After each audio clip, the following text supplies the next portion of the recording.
हर किसी को उसके आने का इंतजार था।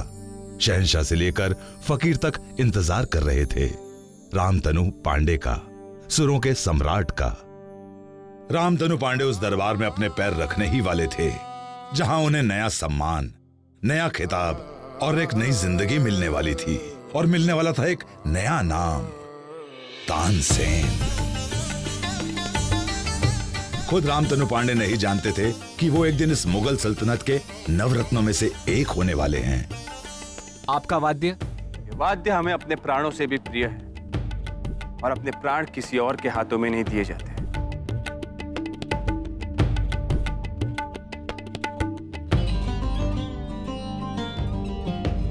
मौसीकी के बादशाह का हिंदुस्तान के बादशाह के दरबार में इस्तकबाल करते हैं हम।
लगता है यहाँ की मिट्टी में कोई समस्या है।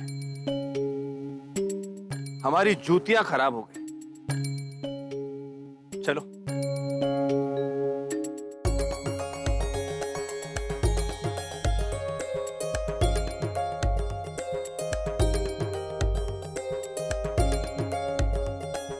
होशियार!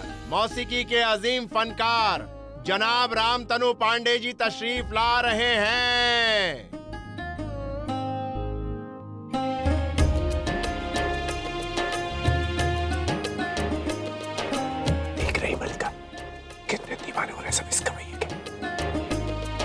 इनके गले में नूर बसता है सुना था हमने, मगर इनके चेहरे पर भी वल्लाह क्या नूर है।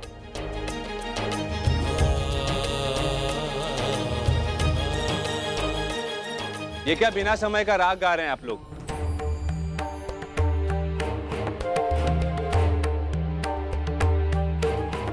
रागों का समय किसी के लिए बदला नहीं जा सकता।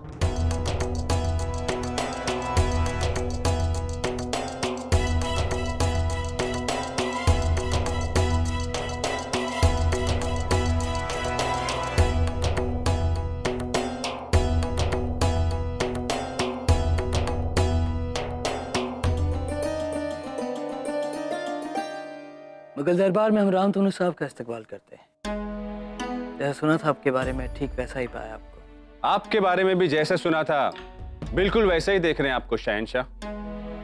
ज़ैनसीब आदाब। प्रणाम। चलिए, आपसे मिलने की तमन्ना तो पूरी हो गई। रही बात आपकी मौसीकी सुनने की, तो वो भी आज शाम को जश्न में पूरी हो जाए। तब तक आप शाही मेहमान गाह में आराम फरमाइए। विश्राम करने के लिए हमारे महल में भी कोई कमी नहीं है शहंशाह। हम यहाँ आपके आमंत्रण और अपने राजा के आदेश पर आए और उत्सव समाप्त होते ही यहाँ से चले भी जाएंगे। फनकार की मर्जी के आगे किसी का जोर नहीं चलता। ऐसे आपको देखने से लगता है कि आपको आगरा की हवा पसंद नहीं है। आपकी एक बात की प्रशंसा करनी होगी। सामने खड़े व्यक्ति के मन में क्या चल रहा है आप भली भांति जान लेते। इस समय हमें आज्ञा दें। प्रणाम।